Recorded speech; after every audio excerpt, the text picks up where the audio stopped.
Será que a Bíblia ela pode, ser 100% confiável? Né? Será que esse livro, que nós temos em nós, eu tenho aqui a Tanara aqui, né? Tenho a Tanara aqui em hebraico-português. Né? Será que esse livro aqui, que é a Tanar dos judeus, ou a Bíblia por completo, o Tanar e o Novo Testamento, ela pode ser confiável?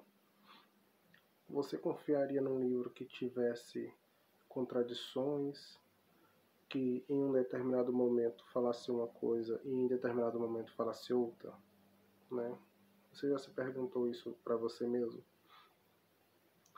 A gente vê hoje em dia que tem muita gente que estuda, que lê, que faz parte de uma religião, mas que nunca se atentou a vírgulas, ou seja, a textos mais profundos da Bíblia, e não conseguem e continuam acreditando em coisas que no final das contas, são uma mentira.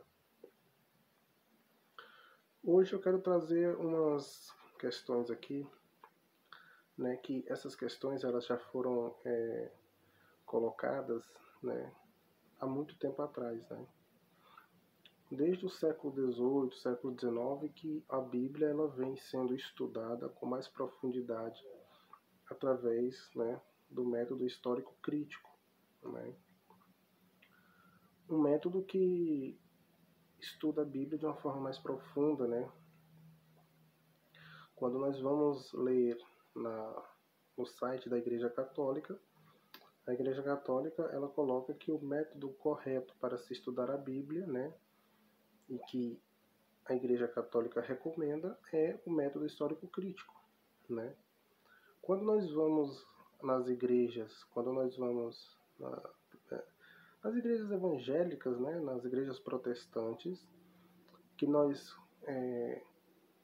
conversamos e damos com essas pessoas, esses líderes, e perguntamos o que eles acham sobre o método histórico crítico para estudar a Bíblia, ou se nós podemos estudar a Bíblia através do método histórico crítico, a grande maioria não recomenda, Então, você se pergunta, mas por quê, Eu vou dar uma pincelada aqui, eu vou dar apenas algumas questões aqui para vocês refletirem, aí e verem se realmente esse livro, que está na sua casa, que está aí na sua mesa, ela merece totalmente confiança,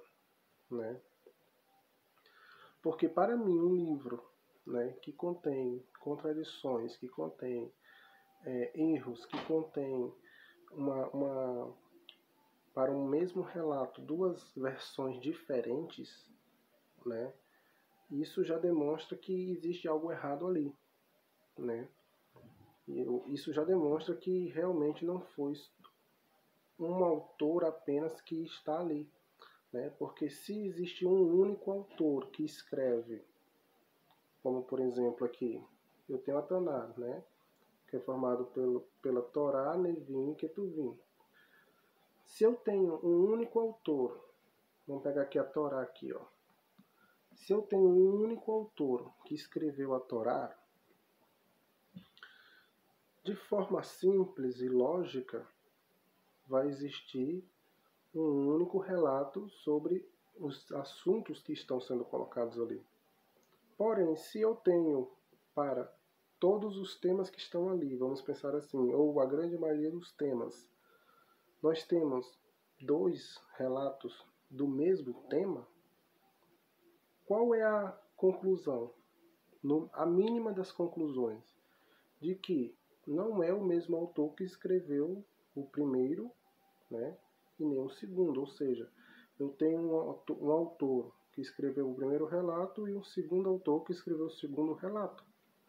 Logo, não são os mesmos autores, Então, quando nós vamos, por exemplo, eu vou dar um exemplo aqui da Torá para vocês. Eu vou trazer aqui alguns exemplos rápidos, mas que vocês vão poder ver aí com você aí na sua casa sobre esses assuntos. E aí fica a cabo de vocês, né, analisarem e dar o juízo de valor que vocês acharem bem, né, que seja bem para vocês.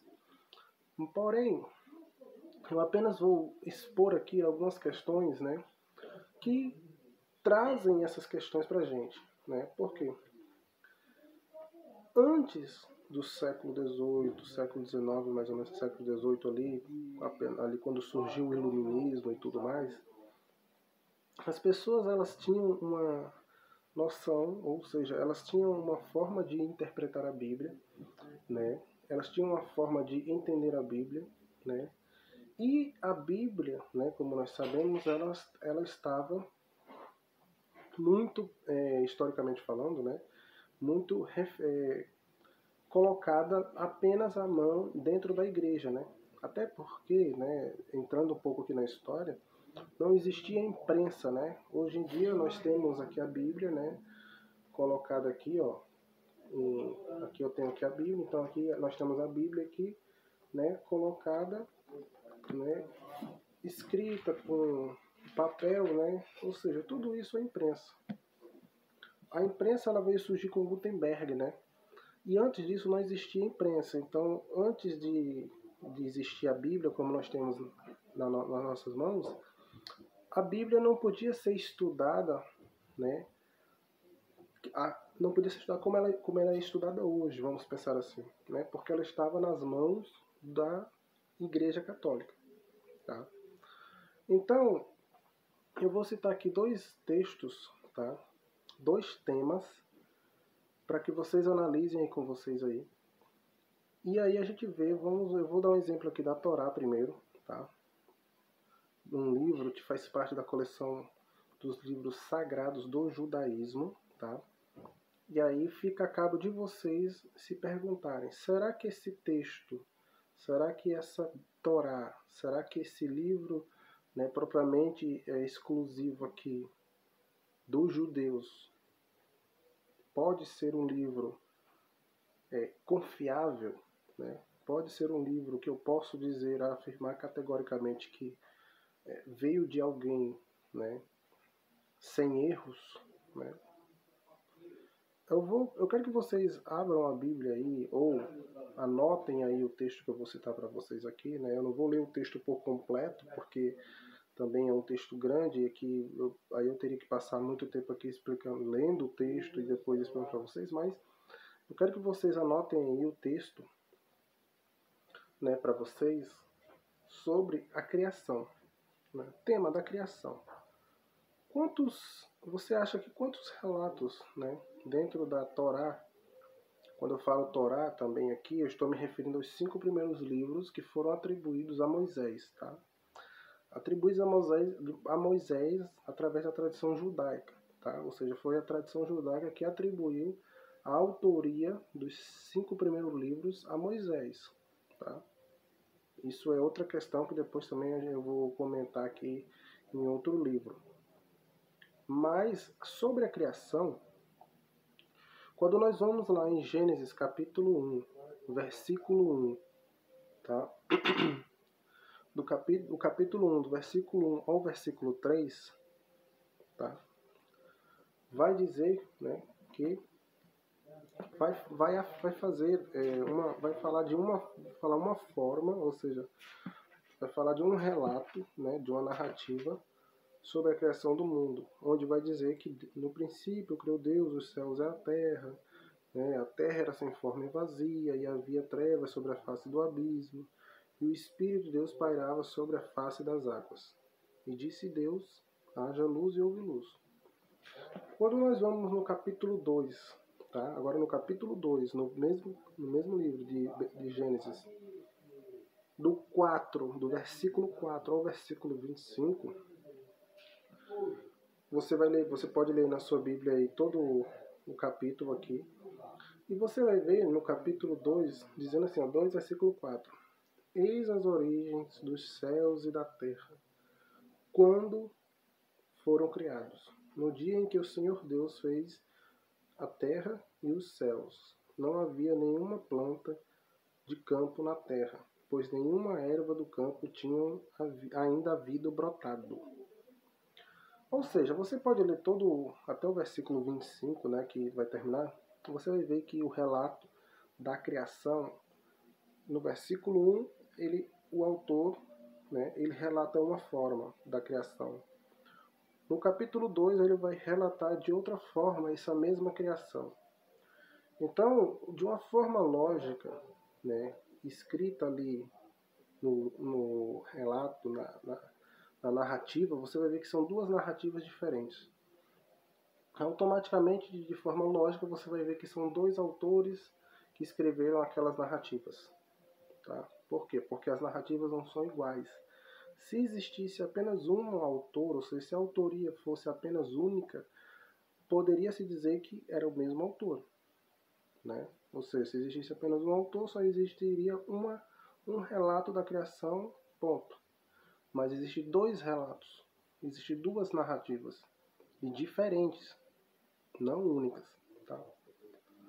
Também nós podemos ver também sobre a questão da descendência de Adão. Né? Como eu falei mais uma vez, nós vamos dizer que a descendência de Adão, quando se trata da genealogia da descendência de Adão, você vai ver que existem dois relatos diferentes.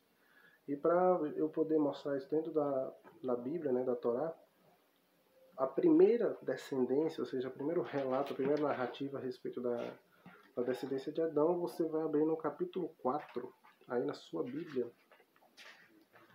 versículo 17, né, ao versículo 26. Tá?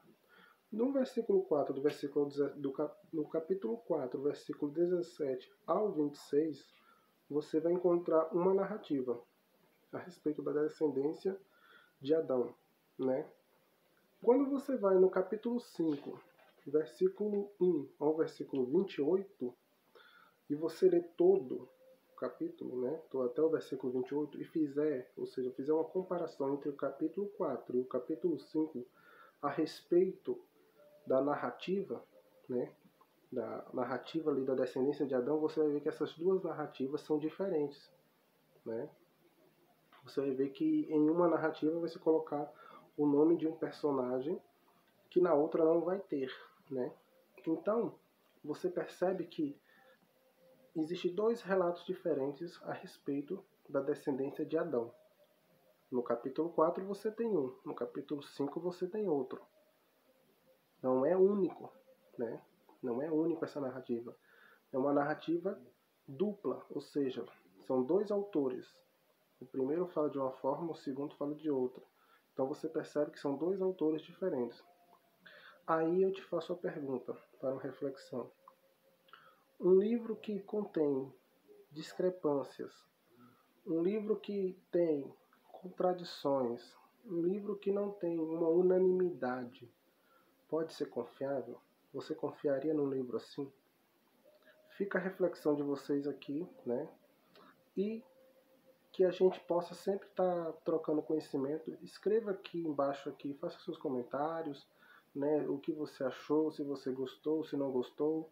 Nós estamos aqui para isso, tá bom? Um abraço, tchau, tchau.